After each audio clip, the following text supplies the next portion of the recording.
Hi, magandang araw po ulit sa inyong lahat for our second reading of the day.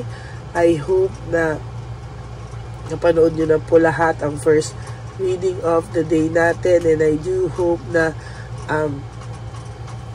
naka-resonate po kayo sa ating mga katanungan. No? Ngayon, gusto ko po ulit gamitin ang ating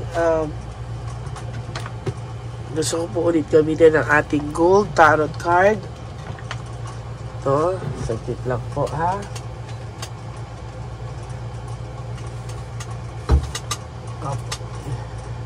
Gusto ko pong gamitin ang ating tarot cards na gold ulit, no? Balasahin muna po natin ito. Yan.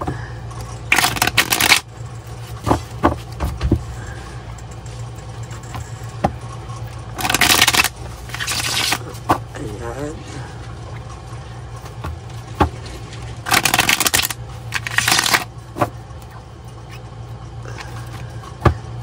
Balasahin muna po natin mabuti.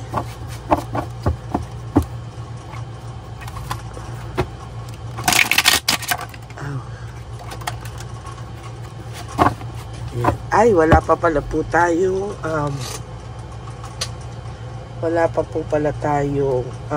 kandila, no? Buksan muna po natin ang ating kandila.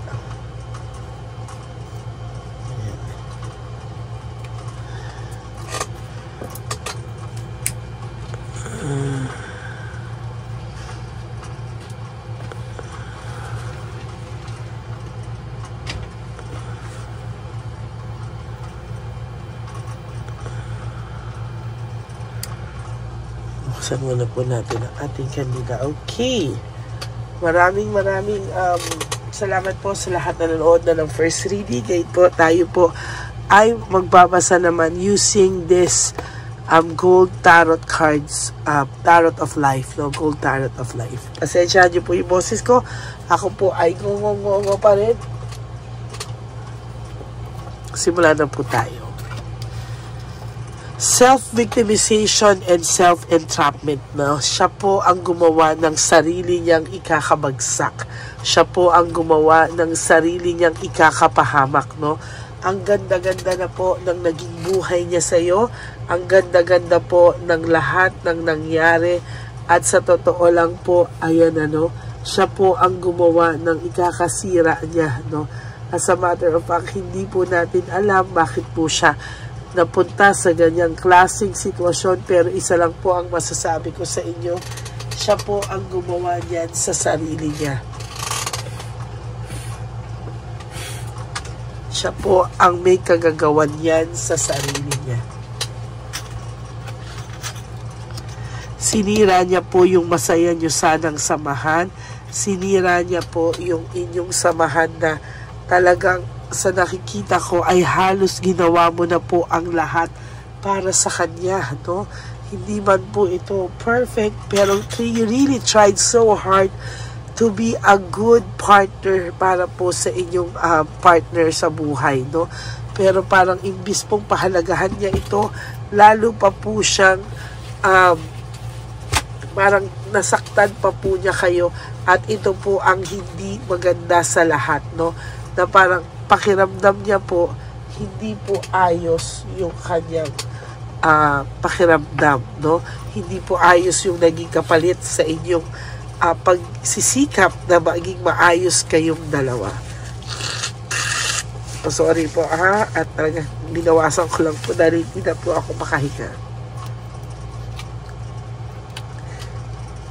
Nag-iisip po ang taong ito, no? Nag-iisip po ang taong ito sa mga oras na to, bigla po siyang tinamaan.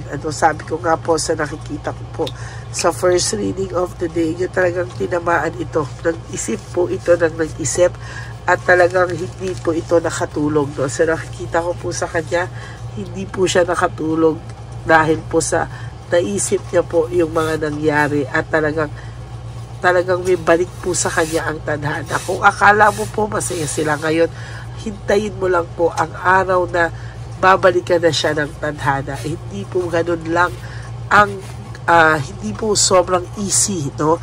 Talagang mababalikan po siya at magkakanta hirap-hirap po itong taong ito. Oh, ayan o, kagabi, yan po yung sinasabi ko sa iyo, na anxiety po ito, na trauma pa siya sa lagay na yan, ha? Para po siyang natotrauma sa, hindi niya po alam pa, hindi po trauma parang aligagang-aligaga po siya, at talagang hirap na hirap po siya, hindi niya po akalain, no, na talagang ganyan po yung gagawin, o ganyan po yung mangyayari sa kanya. As a matter of fact, hirap na hirap po siya. Hindi niya po alam kung ano po ang nangyari sa kanya, o hindi niya po alam kung ano pa ang pwedeng mangyari sa kanya, no?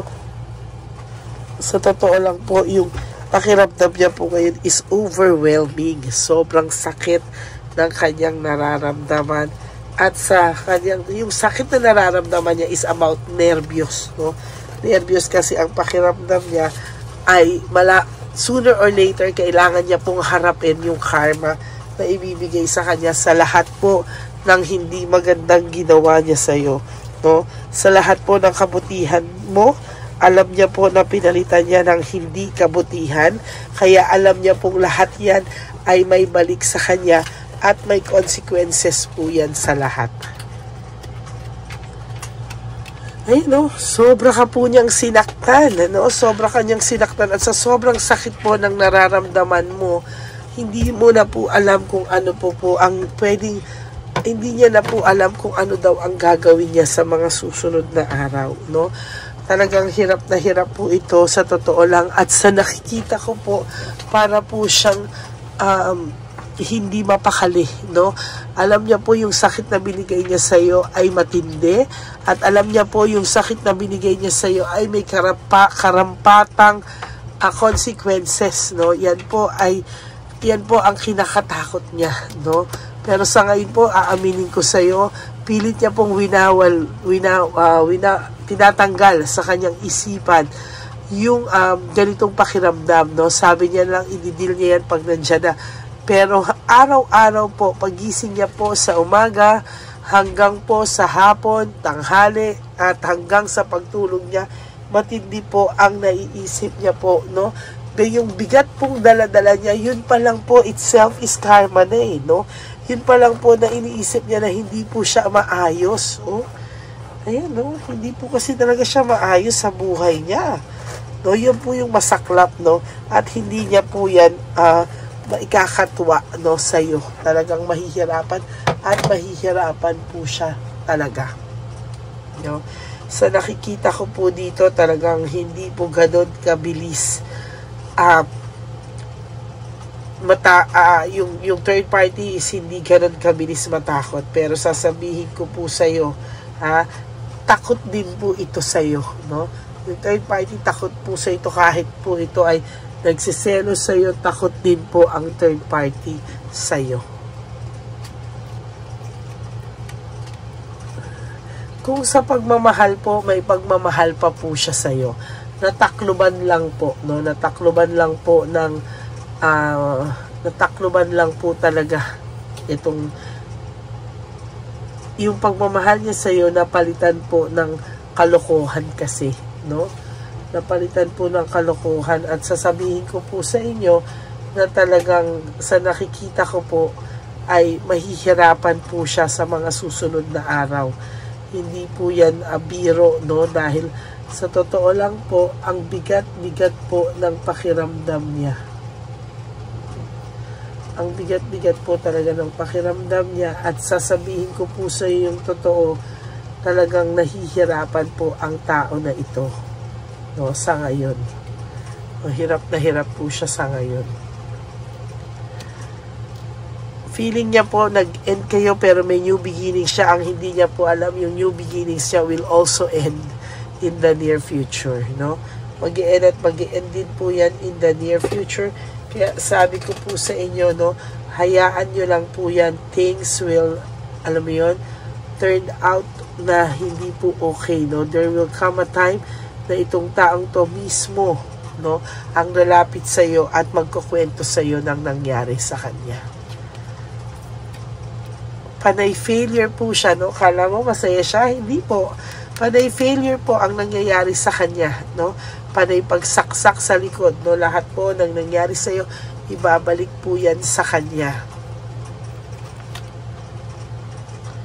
Disconnected po siya sa inyo, disconnected kayong sa isa't isa, pero hindi ka po nawawala sa isip niya, maybe because of guilt also, no? Natatakot din po siya sa guilt, no? Ayan, no? Oh, malapit na po siyang maubusan. Kung ano man po ang dala niya, no? Malapit na po siyang mabankrupt, sinasabi ko sa inyo. Hindi niya na po nahihirapan po siyang balansihin ang bagay-bagay sa buhay niya.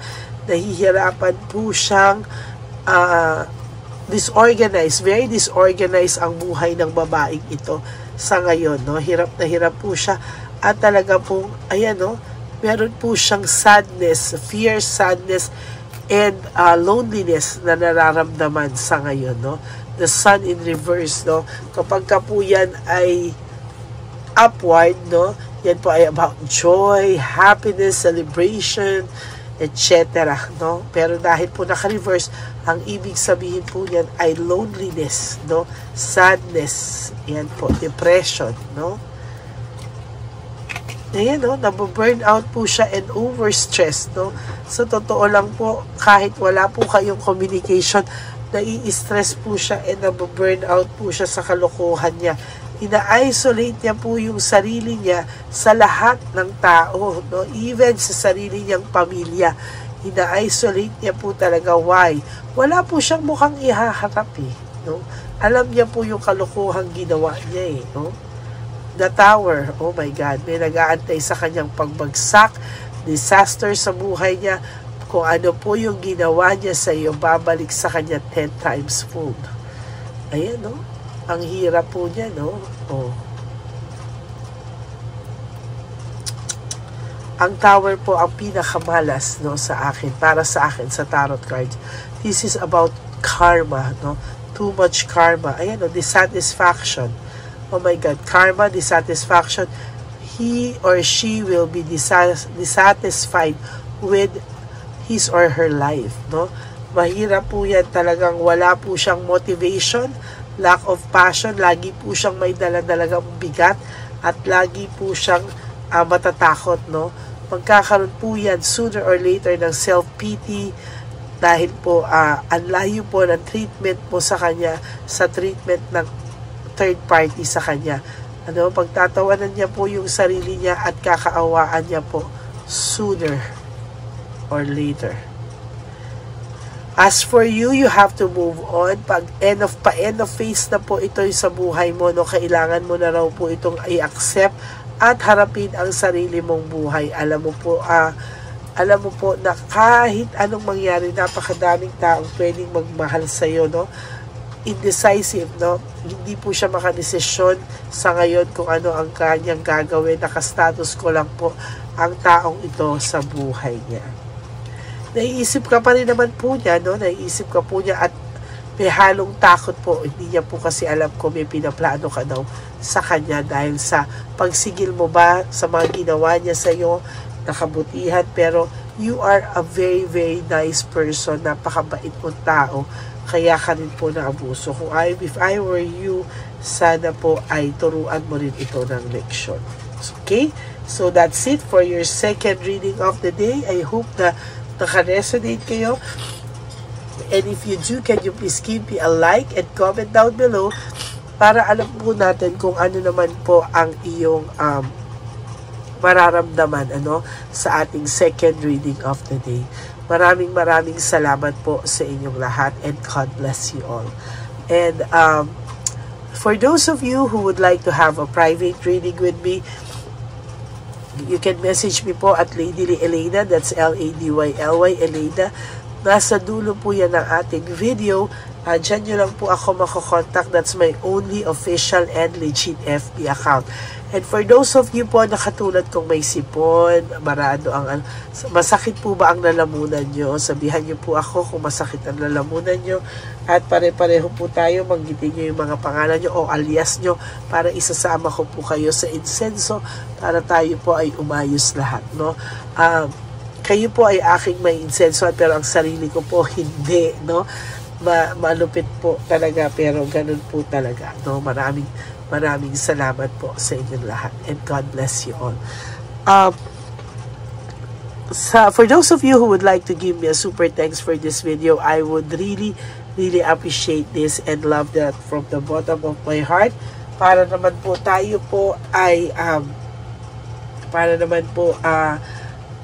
makatulong tayo sa ating mga street lolos and lolas on December 14. Yan po, no, para naman po mabigyan natin ng tulong yung ating mga street elderly na lolos and lolas sa kalye. Yan po yung mga pinabayaan ng kanilang mga anak na kahit hanggang ngayon matatanda na ay patuloy pa rin pong nagtatrabaho o nagbubungkal sa basura para may makain. So yan po ang nagpapalambot po sa aking puso.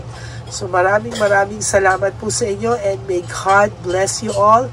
And sana po ay maging masaya kayo sa mga darating na araw. Kalimutan niyo po muna ang mga lungkot, ha.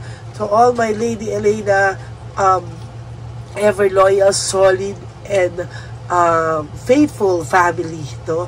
Maraming pong salamat sa inyo for not skipping ads. Alam ko, kayo pong mga solid, loyal, at faithful ay hindi nag-i-skip ng ads.